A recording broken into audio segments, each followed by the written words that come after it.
Hi everyone, it's Billy Bear, the Lazy Modeler, here on a beautiful Saturday night here in Hastings, Michigan. 75 degrees, sunshiny, hardly any wind. It's gorgeous. What am I doing down in the basement? Making a video for you folks. It's been a couple weeks. I've got to admit, I've been a super lazy modeler. I mean, beyond super lazy modeler. Just I've got had stuff going on. Just one of those things. What can I say? But I got started working on my 64 GTO. I did a lot of that in the last couple of days. Did a lot of work on it with what time I had, and got a couple of things I want to show you because I don't have much to show you on that. So I'm going to show you this 59 Impala, and I've got a 65 GTO that I did that one of those motors, one of those kits that doesn't have a motor in it. I guess first thing I want to tell you is I got my decals from round two for that Roadrunner, which I'm really happy about. Now I can finish that up for Bill. His name is Bill that owns that, and I'll show you which one it is. I got the decal sheet right here. It's got, I gotta get tape off here in a minute. But they were kind enough to set it up for me, and these are it. There's my decals, brand new sheet. I'm going to be using this decal. Oh no, wait, this decal right here. This is the one I'll be using. The rest of these, not going to need. So if anybody needs some decals, let me know, because other than that stripe, this will be a complete sheet. So just putting it out there. I'm easy to get a hold of one way or another. Why, just let me know.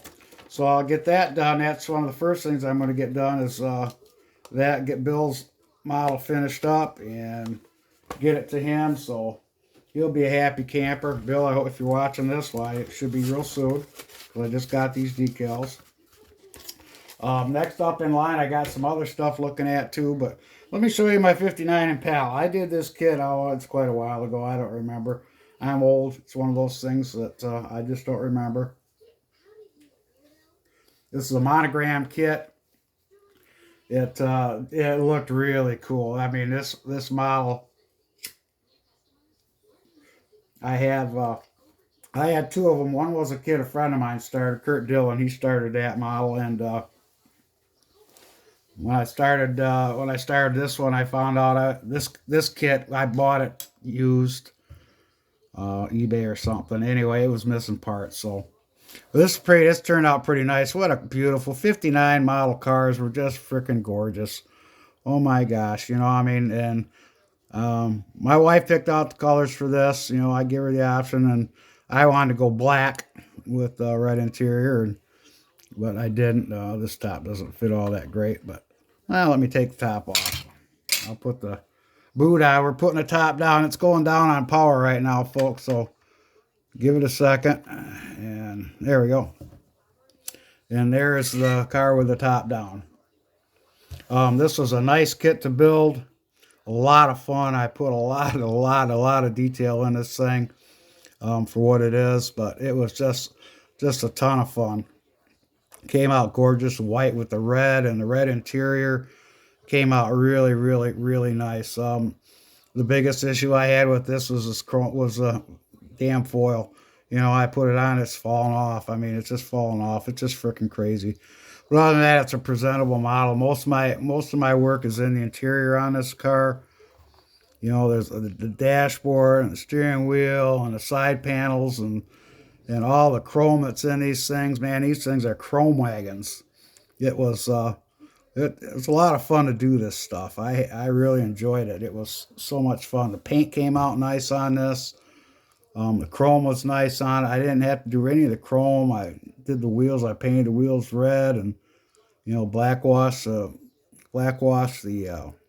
hubcaps on it, and it went together pretty good. I got a couple smudges here and there on this and that, but the engine, I did spent a lot of time on the engine compartment. You can't really see an awful lot, but I did a lot of stuff, red and black heater hoses and the aluminum intake. Oh boy, just a lot of little stuff in there. And it's wired, believe it or not, but you can't see them. The wires are all, I wound my wires along the bottom of the head to the spark plug wires. I don't like them draped over the valve covers. A lot of people do it, but I don't. But it's this was a fun model to build. I had a lot of fun doing this. I'm going to I've got the hard top.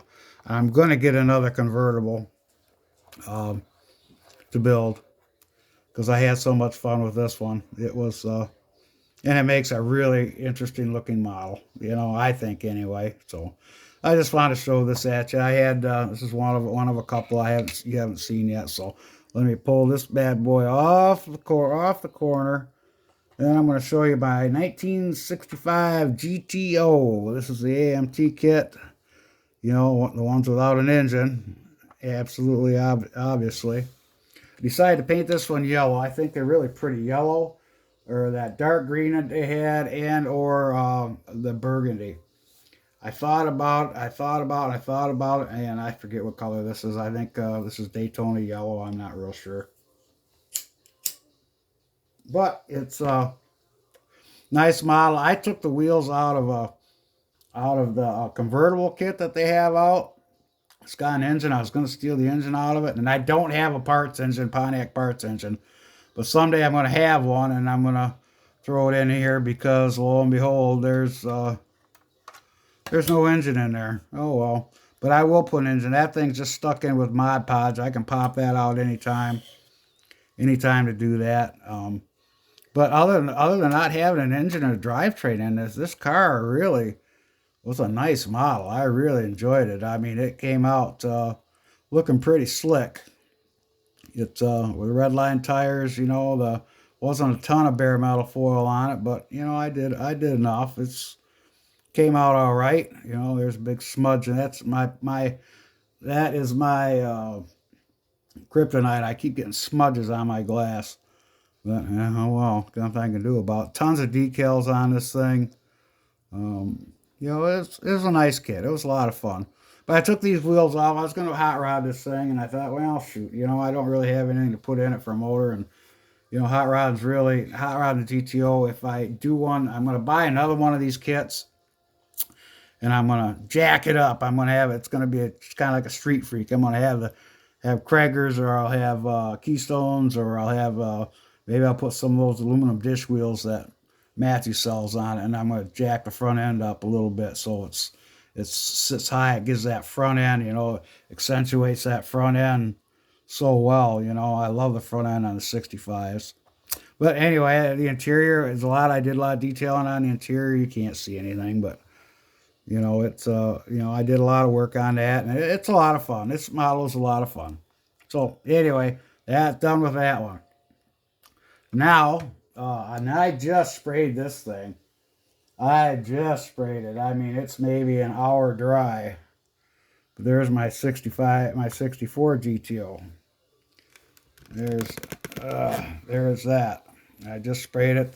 I'm replicating a friend of mine's car that he had years ago. It was actually my old parts car. 64. It was a sport coupe. It was my parts car. I had a tour hardtop I bought from a friend of mine years and years ago, 75, 76, 77. 389 4-speed. It had kind of a custom paint job on it, but um, my friend Jeff Talisman, he wanted these cars, and he offered me something I couldn't resist, so I sold him both of them, and he came out to get this car with the GTO and the tow bar hooked up with a with a ball on the back of the GTO. So anyway, this is MCW paint. Um, it came out pretty nice, I think. You know, I got you know, I'm not even gonna touch it because, like I said, I just sprayed it not too long ago. It was you know, it looks okay. You know, I think it looks all right. It's not too bad. It's got a nice shine on it, but anyway, I'm gonna put this back before I do something to it. Other than that, on this build, I haven't done a lot. I had a friend of mine's old build of a '67, the '67 Chevel Pro Mod or whatever it is, the one that I was gonna tear apart a brand new model kit. It was a Pro Street '67 Chevel SS 396. You know, everybody uses them for parts. Well, I took this one apart. Instead of using a brand new kit, I took it apart. So first thing I did is I got my wheels. These wheels here Matthew Inman wheels. These are some of his. Um, I've got these. I blacked them and sprayed some chrome paint on them, and that's the front and back. They're not all the way in there. I have to be kind of careful with them, but that's they came out really nice. I was going to use polished aluminum on that. Nah, I'm just going to use a chrome. You know, what heck with it. I use the chrome paint. There's my engine for what it is. It's you know, nice Pontiac blue, and I got these headers. These are chrome too.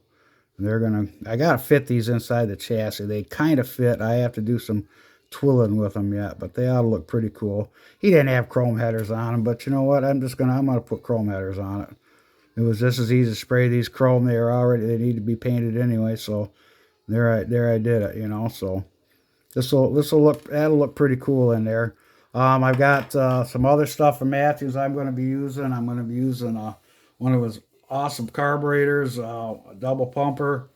I think it's got a choke on it. I don't have it on me right now at the moment, so I'm going to use that, and I'm going to use one of his air cleaners, and I'm going to put a tack in it, a monster tack with a shift light on it, and I've got to find some gauges to put up under the dashboard, under the lip of the dashboard, because that's how my friend had it. It was a 4-speed. This is the interior. This is where I'm at on the interior on this thing. It's my satin black didn't turn out too satiny. It looks awful damn shiny, so I don't know what I'm going to do about that. I might not do anything. I'm going to put a roll bar in it. I sprayed this spaz sticks. I use spaz sticks on this. You know, and with this thing, I had to put a really shiny on it, but I can go over that with Molotol on the edges, and I have to go and black wash the little bit of the detail that's in that, because they weren't all chrome. It was just kind of like chrome strips, like a whole bunch of chrome strips around there, and everything else is blacked out, you know, in between there. So I'm going to do that. I've got the bucket seats, the dashboard. I haven't started on that. I haven't done an awful lot on this model, unfortunately.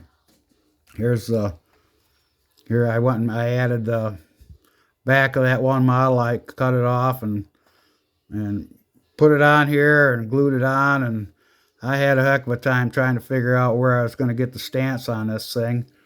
And with these tires, these right here are the tires. I was going to use some sprint car tires, some littler ones, but I couldn't get them lined up just the way I want them, and these fill that wheel well up just really nice, and it fills the wheel well up on the in the body too. So they're gonna look pretty snazzy. So, and then the fronts are gonna look real nice on there. They pop right on. I had to offset the spindle on this to get the wheel to go up where I need to. You can see it goes up and down. I had to do that, but once it's together, you won't see that. To get the stance I wanted, because this doesn't have a adjustable. This is all one piece right here, and it only goes in one place. And I can't. I tried moving it up by knocking the pins out, but it didn't do any good. There's only one place it goes. Doing a little bit of trimming for the headers on both sides. That's where it's got to go in. And you know, this was all one piece anyway. I had to cut the shocks, and I had to cut the mount on the bottom of that comes up to glue the rear end in. I had to shorten those up, otherwise the thing was sitting way up high. And then you know, getting this thing where it needed to be. But it ought to look pretty good when I'm done. All right, you know, I think it'll be fun. I think it's going to be a fun model when I'm finished with it, and it'll look a lot like my friend Jeff's when he went and narrowed the rear end up, and he put the walled wheels on it and stuff. I think it's going to look pretty doggone good. Now, another idea I came up with, and this is something that Sam Baldwin and I talked about, is doing maybe a buddy build on either the Touchstone Terror. All right, hold on, let me adjust this thing. Or the Little Red Wagon. Oops. Or the Little Red Wagon. Or both. It doesn't matter. It doesn't matter. Just something to do. They're both the same kit, different decals. This is, of course, a newer version. This is a newer version of that. I think you can still build that one. That's a new enough one. This is a Limburg kit. The time if I build a Little Red Wagon, I'm going to build a Little Red Wagon. That's plain and simple. Touchstone Terror. I don't know. I kind of like the. I kind of like now not the mailbox, but the hippie look. You know, I like that hippie look right there. You know, popcorn wagon or something. I don't know what I'm going to do. I have no idea. It was just something that Samuel and I were talking about. And then my friend Gene Kelly says, "Yeah, when are we going to do another group build?" Well, I don't know if we're going to actually call this a group build when we get to it, because there's another one that's involved here too. And I've already started on this one. This is one that I've been piddling around with for a year and a half. You know, I've got the chassis together. It's not nothing's painted on. I fit the doors. I got the doors are fitted. They're ready to get glued to get hinged on there.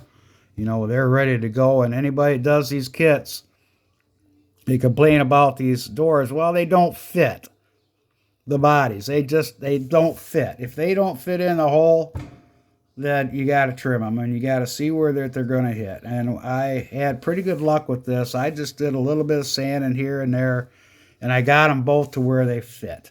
I mean, I can take those doors and set them right in where they're supposed to be, and they're not tight, but they're snug.